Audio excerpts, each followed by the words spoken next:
Let's build on what we've already learned about how to graph exponential functions and talk about how to graph logarithmic functions. So in the last video, we talked about exponential functions. And if we look here at this graph that we have, we know that this dark blue curve here in the upper left-hand corner of the graph, that looks like an exponential function because we saw those kinds of curves in the last video. An exponential function can also curl down toward negative infinity instead of up toward positive infinity like this one does. But the key about an exponential function is that it comes along a horizontal asymptote here. So we have the horizontal asymptote along the x-axis at y equals 0. The exponential function shown here skims that and then shoots up toward positive infinity. An exponential function could also skim that and then shoot down toward negative infinity. And of course, the horizontal asymptote could be at a different point. But the idea is that all exponential functions have a horizontal asymptote. And let's remember that when we had an exponential function, so let's call this exponential up here, the equation of that was something like y is equal to 3 to the x. So the equation was solved for y, and then we had an expression in terms of x. And an exponential function like this would give something like this dark blue curve that we see in this graph here. But remember that with the general log rule, we can convert this into a logarithm that has the exact same value as this equation. When we use the general log rule to convert this, what we get is x equals log base 3 of y. And what that general log rule conversion tells us is that both of these equations will represent an exponential function like this that has a horizontal asymptote. So if you're asked to graph a log function, and it's given in this form where it is solved for x, you have x by itself on one side, and then you have a log expression that's in terms of y on the other side of the equation, a log function in this form is actually the same as the exponential functions we were looking at. This kind of log function will give a horizontal asymptote for the graph, and then the graph will either sweep up toward positive infinity like this or down toward negative infinity. But we still call both of these exponential functions, even though one looks like a logarithmic function, since they both result in this curve with the horizontal asymptote. On the other hand, a logarithmic function will look something like this light blue curve here in the lower right-hand corner of the graph. You can tell that it's a logarithmic function because it skims along a vertical asymptote. We can see the vertical asymptote here at x equals 0 or along the y-axis, and this curve skims this vertical asymptote along the y-axis and comes and curls off up here to the right, or alternatively, it could come and curl up to the left. But the key to knowing that it's a logarithmic function is that vertical asymptote. Equations for a logarithmic function will look like either y equals log base 3 of x, or x equals 3 to the y. Another reason that this makes sense is because if we compare this log function up here to this log function down here, we see that they're exactly the same, except that we have swapped the places of the x and y variables. So up here we have x on the left-hand side, y is the argument. Down here we have y on the left-hand side, x is the argument. So they're the same, we just switched the x and y's. And same thing with these exponential versions. Up here we have y equals 3 to the x. Down here we have x equals 3 to the y. We just switched the places of the variables. And when you just switch the places of x and y, that means you're creating the inverse function. So y equals 3 to the x and x equals 3 to the y are inverses of one another, and x equals log base 3 of y and y equals log base 3 of x are inverses of one another.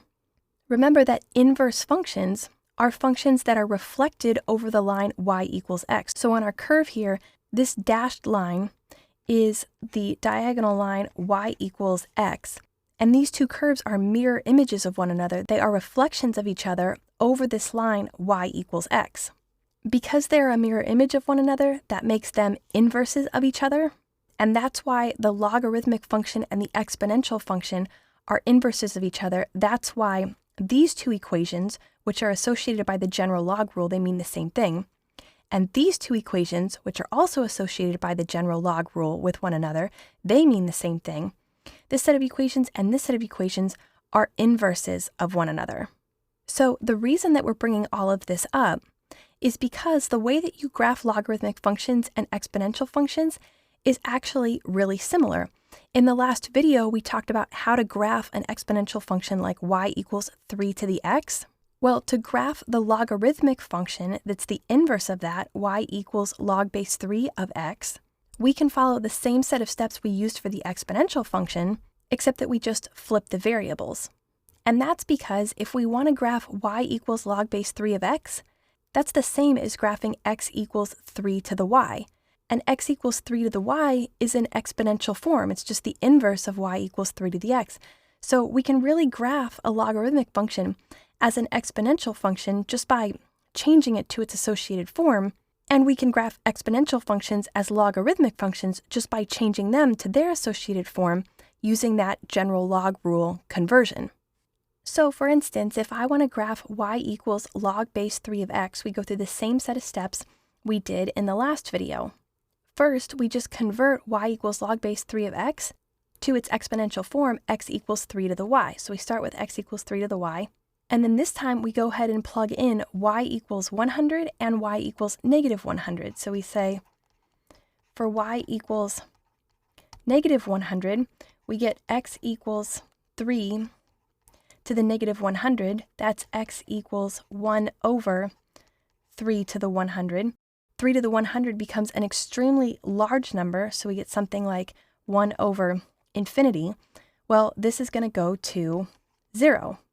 If we plug in y equals positive 100, so for y equals positive 100, we get x equals 3 to the positive 100, or x equals, this becomes an extremely large number, so we go ahead and call that infinity. So we get one real number value and one infinite value. The real number value gives us the vertical asymptote of the log function in the same way that when we did this for an exponential function, the real number gave us the horizontal asymptote. But remember, logarithmic functions have a vertical asymptote, so x equals 0 is going to be our vertical asymptote, and we know that as y gets very large, x will go toward infinity. Now all we have to do is plug in a couple points that are easy to evaluate, but this time we plug them in for y. So just like before, we can use y equals negative 1, y equals 0, and y equals positive 1. So if we say for y equals negative 1, we'll get 3 to the negative 1, or 1/3, we get x equals 1/3. For y equals 0, we'll get 3 to the 0, or 1, so we get x is equal to 1. And then for y equals positive 1, we'll get 3 to the positive 1, or 3, we get x is equal to 3. Now we have enough information to graph the curve, so we just plot our points. We have the point 1/3, negative 1. So if I use this same graph here, I come up to about 1/3, and then y is negative 1. I can see that that point is about here. If I go out to x equals 1 and then up to y equals 0, that point is about here.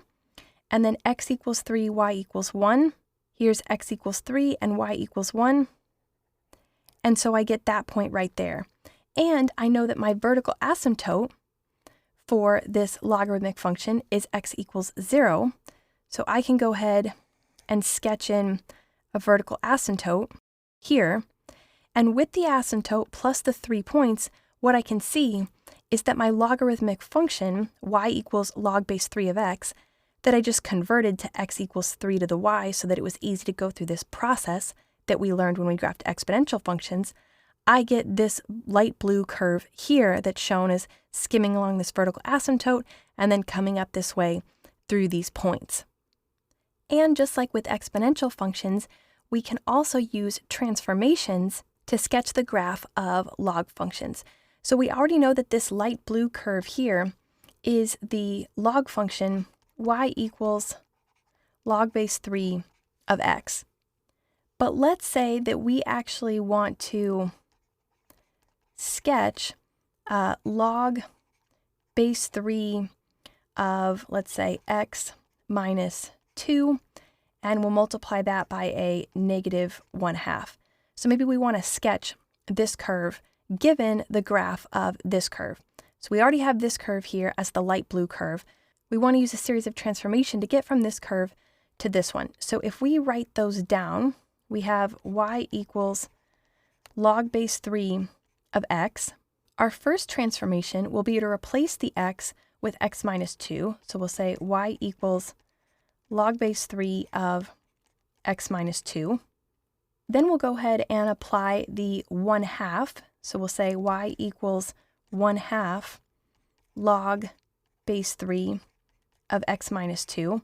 And then we'll go ahead and apply the negative sign.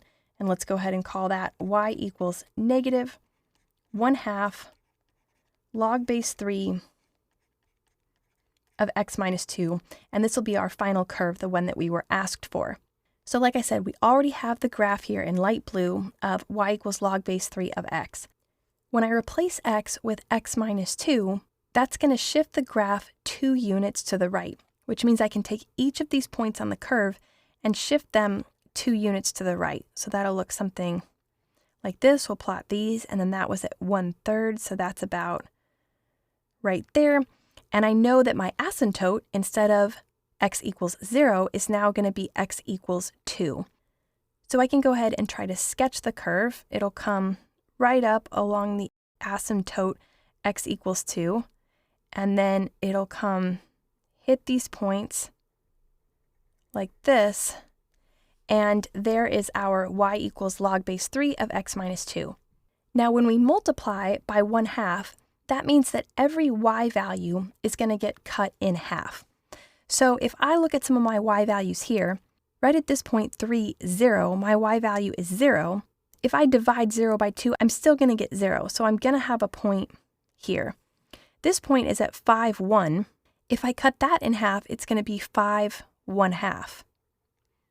This point has a y value of negative 1. That's going to get cut in half to negative 1/2, right about there. In other words, the graph is just going to get vertically compacted or vertically shrunk. We're just going to scrunch it down vertically. So if I try to sketch that, again, my asymptote is going to be x equals 2. I'm going to come up along here, and I'm just going to try to hit these points in a way that makes this look vertically compacted, maybe something like that. And now I just have to apply this negative sign in front. Well, when I apply that negative sign, it's just going to flip every y value to the other side of the x-axis. So where we had this point here, 5, positive 1/2, we're simply going to get 5, negative 1/2. So I'm going to get this point right here. This point has a y value of 0. Even if I multiply that by negative 1, I'm still going to get a value of 0. This point has a value of negative 1/2 for y, so it's going to have a value of positive 1/2 for y, right about there. And I'm still going to have the vertical asymptote of x equals 2. So if I try to sketch this graph by connecting these points, I might come down here along x equals 2. I'm just trying to draw a mirror image of this red colored graph over the x-axis. So it's just flipped over the x-axis. It might look something like that. And that graph is y equals negative 1/2 log base 3 of x minus 2. And we got there through a sequence of transformations starting with the graph of log base 3 of x. So this transformation method is just another method you can use for sketching logarithmic functions.